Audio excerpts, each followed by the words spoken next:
विधायकों ने अपने वोट डाले हैं। महराज मलिक ने भी राज्यसभा चुनाव के लिए वोट डाले हैं और थोड़ी देर बाद राज्यसभा चुनाव के नतीजे भी आ जाएंगे। आपको बता दें कि राज्यसभा चुनाव के लिए नेशनल कॉन्फ्रेंस ने 4 और बीजेपी ने 3 उम्मीदवार उतारे हैं। अब नतीजों का इंतजार है।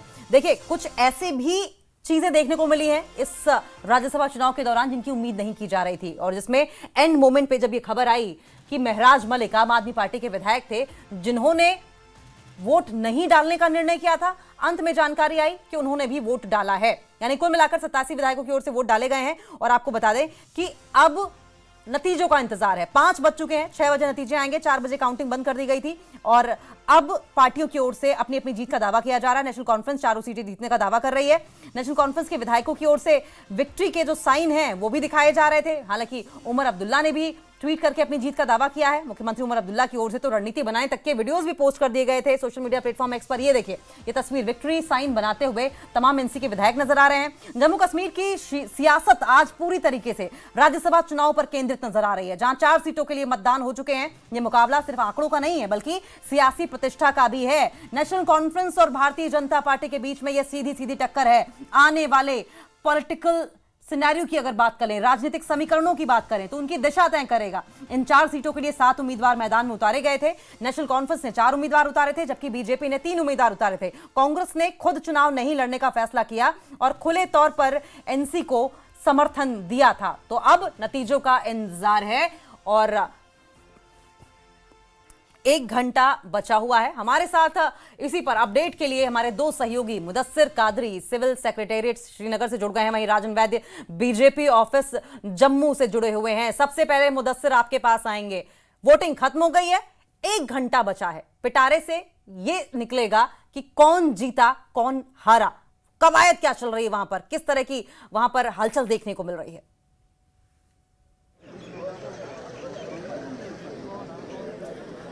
मुदस्सिर तक संभवतः हमारी आवाज नहीं पहुंच पा रही है। हम रुख राजन का भी कर लेंगे। राजन, क्योंकि बीजेपी अब की बार जी जान से चुनावी मैदान में लड़ती हुई दिखाई दे रही थी, ऐसे में बीजेपी ऑफिस के बाहर का क्या नजारा है? देखिए, जो बीजेपी ऑफिस में तो अभी फिलहाल जो है ज्यादा नेता नहीं है। उसकी मुख्य वजह ये भी है कि जो बीजेपी विधायक चंद्र प्रकाश गंगा है, उनकी धर्मपत्नी की आज मृत्यु हुई है। लेकिन ज्यादातर जो विधायक हैं बीजेपी के वो इस वक्त सब श्रीनगर में है और उनके साथ जो बाकी अन्य नेता हैं वो भी इस वक्त श्रीनगर में मौजूद हैं। लेकिन बीजेपी के कई नेता मेरे साथ मौजूद हैं जो इस बात को लेकर आश्वस्त है कि जो बीजेपी का दावा था कि कम से कम 2 सीटें जो हैं वो राज्यसभा की उनके नाम पे होंगी, वो हो जाएगी। अब रिजल्ट आने वाला कुछ ही पलों में। क्या लगता है आपको? बीजेपी दोनों सीटों पर विन करेगी जी। जो इस टाइम का सिनेरियो चल रहा है या जो वोटिंग हुई है वहां पर, उसको देखते हुए लगता है कि बीजेपी दोनों सीटों पर विन करेगी। क्या लगता है, क्योंकि नंबर तो आपके पास है नहीं, अब रिजल्ट आ जाएगा। 1 सीट एनसी जो है वो विक्ट्री अपनी जो है वो उसने एक तरह से जो विक्ट्री साइन उन्होंने बनाए, उनका ये भी दावा है कि 1 सीट भी बीजेपी को नहीं मिलेगी। देखो, एनसी का तो शुरू से ये रोल रहा है कि एंटी नेशनलिस्ट रोल रहा है, तो उन्होंने तो कहना ही है कि, लेकिन ऐसा कुछ भी नहीं है। तो हम भी 2 सीट निकालेंगे। बाकी उनकी अपनी कैलकुलेशन है, हमारी अपनी कैलकुलेशन है, हम 2 सीटें निकालेंगे। वो देख सकते हैं कि बीजेपी के जो नेता है यहाँ पे जो वो आश्वस्त है कि बीजेपी कम से कम 2 सीटें जो है वो जीत के आएगी।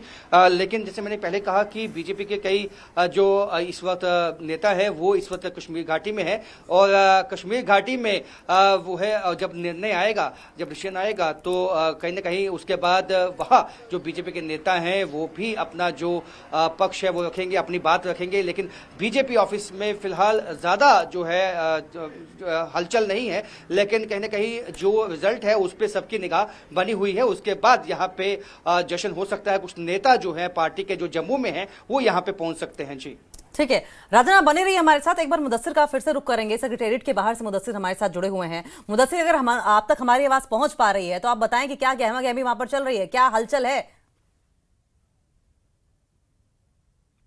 की अगर हम बात करेंगे तो काफी तेज हलचल इस वक्त दिख रही है और हम आपको दिखाना चाहेंगे ये लेजिस्लेटिव असेंबली कॉम्प्लेक्स के बाहर के मनाजिर है और किस तरह से यहाँ पर जो सपोर्टर्स है कैंडिडेट्स के वो भी यहाँ पर उमड़ आए हैं। हालांकि अभी जो रिजल्ट है वो आना बाकी है और ऐसा बोला जा रहा है कि जो काउंटिंग है वो अंदर जारी है और कुछ पलों बाद ही जो है रिजल्ट सामने आ जाएंगे और तब तक जो है लोग इंतजार में हैं कि जो रिजल्ट है जो नताइज है वो कब सामने आएंगे। तो कुल मिलाकर हम कह सकते हैं कि काफी गहमा गहमी है असेंबली कॉम्प्लेक्स के बाहर और लोग काफी इंतजार में हैं कि जल्द से जल्द जो रिजल्ट्स है वो सामने आ जाए। और जिस तरह से अभी अभी हमारी deputy chief minister Surendra Chaudhary से भी बात हुई तो उनका ये कहना है कि एनसी जो है चारों सीटों पर जो है जीत ठीक है। दोबारा गहमा गहमी जो उमर अब्दुल्ला है चीफ मिनिस्टर, आप चीफ मिनिस्टर को देख सकते हैं कि चीफ मिनिस्टर भी पहुंच गए हैं। विजुअल्स में आप देख सकते हैं तो अपना हाथ जो है वेव कर रहे हैं। हालांकि काफी जो है स्माइल भी है इनके चेहरे पे और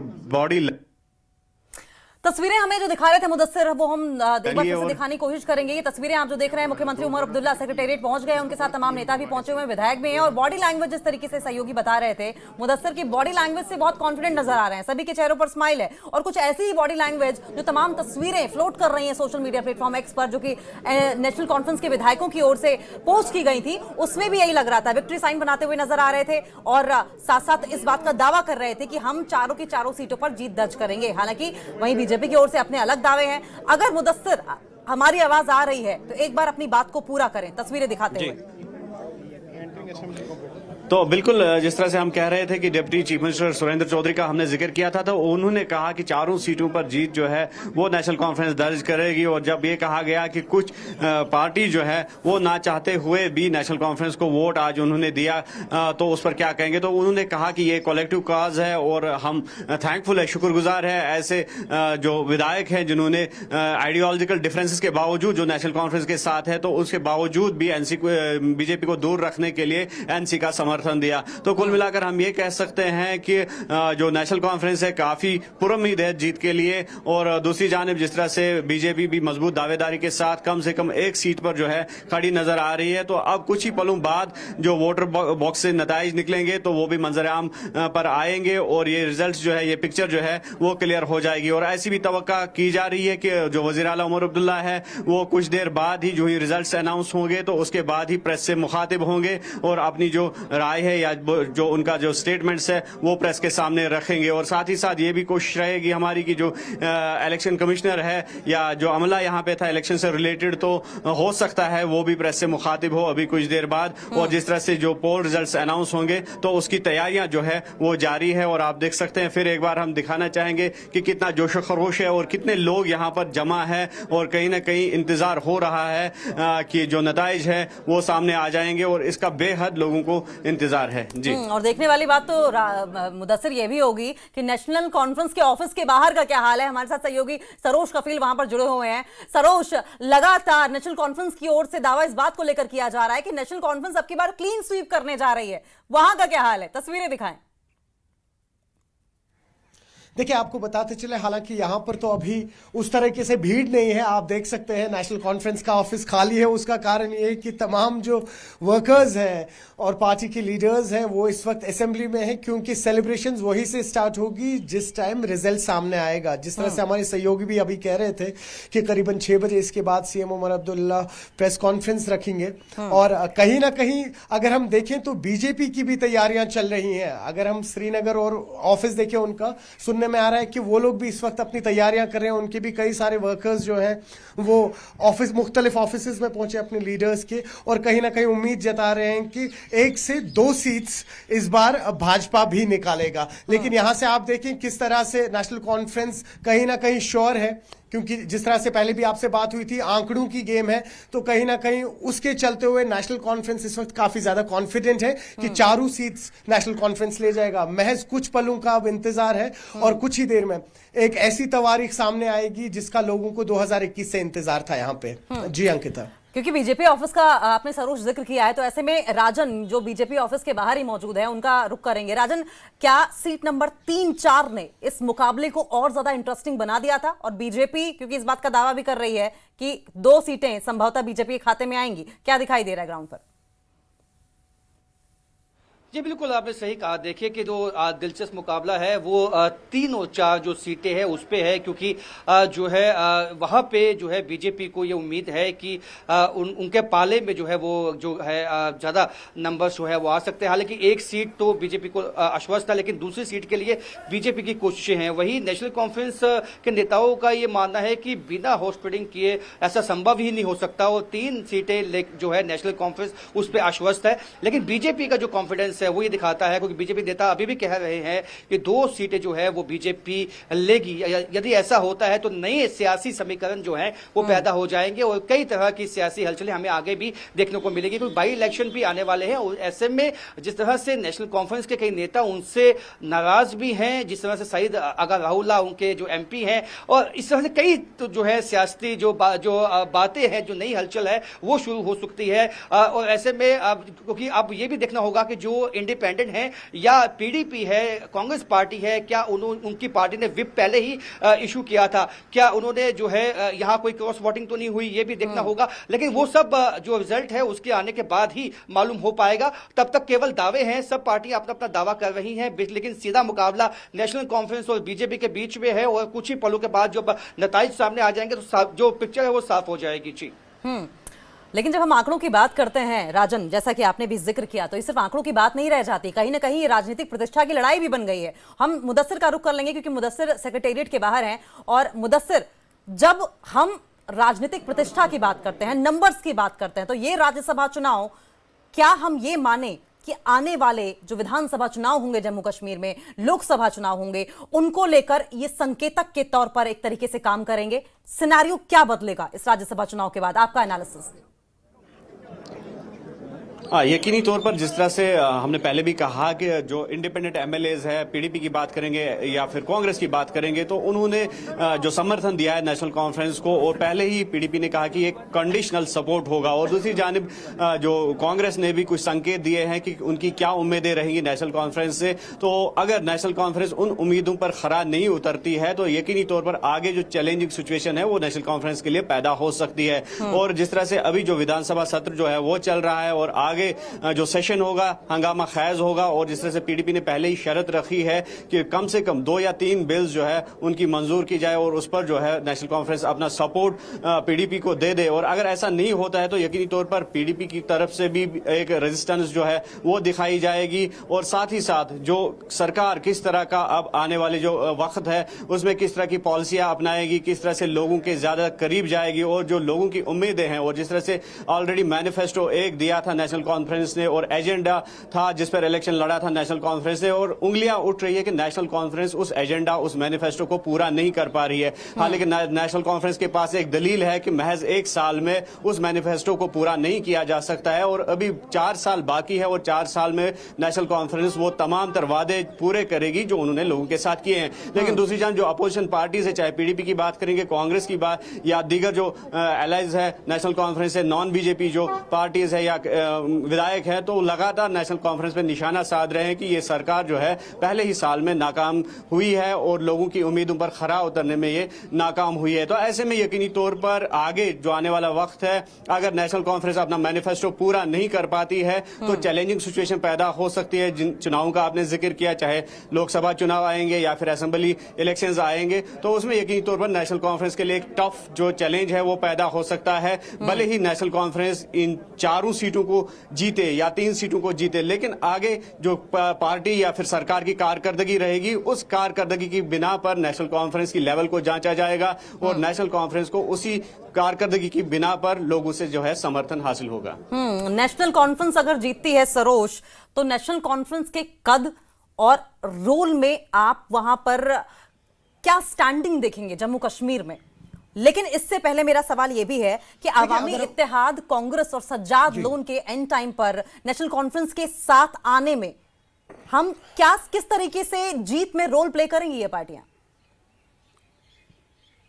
अब देखिए, 2 सवाल है। पहला सवाल ये कि अगर आप नेशनल कॉन्फ्रेंस की बात कर रहे हैं तो एक deep rooted card base political party रही है जम्मू कश्मीर की, तो अगर हम कुल मिला के बात करें तो ये चुनाव अगर वो 2 सीट्स ले 4 सीट्स ले कोई एक बहुत बड़ा डिफरेंस नहीं होने वाला है, क्योंकि नेशनल कॉन्फ्रेंस प्रीडोमिनेंटली एक ऐसी पॉलिटिकल पार्टी रही है जम्मू कश्मीर में जिनका दबदबा हमेशा रहा है, भले फिर वो राज्यसभा इलेक्शंस रहे हो, असेंबली इलेक्शंस रहे हो, जो माफ कीजिएगा जो यहाँ जो इलेक्शंस रहते हैं उस हिसाब से तो कोई बड़ा इंपैक्ट नहीं पड़ेगा। लेकिन जिस तरह से आपने वही कहा कि जो सजाद लोन जैसे हैं या अवामी इत्तेहाद जैसी पार्टी, आप देखिए सजाद लोन ने तो एब्सटीन कर दिया, 88 एमएलए में से सिर्फ एक एमएलए जिन्होंने आज वोट नहीं डाला वो है सजाद लोन। तो कहीं ना कहीं उन्होंने डायरेक्टली बैर ले लिया है अब नेशनल कॉन्फ्रेंस से, और वही अब नेशनल कॉन्फ्रेंस किस तरह से जम्मू कश्मीर पीपल्स कॉन्फ्रेंस जो है उन पे आगे धावा बोलेगा, क्योंकि नेशनल कॉन्फ्रेंस ने क्लियरली कहा था कि जो हमारे लिए वोट नहीं डाले या आप माने कि जो वोट एब्सटेन भी करेगा तो दैट मींस वो डायरेक्टली इनडायरेक्टली भाजपा को हेल्प कर रहे हैं। और वही अगर आज भाजपा की एक सीट निकली तो कहीं ना कहीं सजाद लोन को नेशनल कॉन्फ्रेंस बिल्कुल टारगेट करेगा।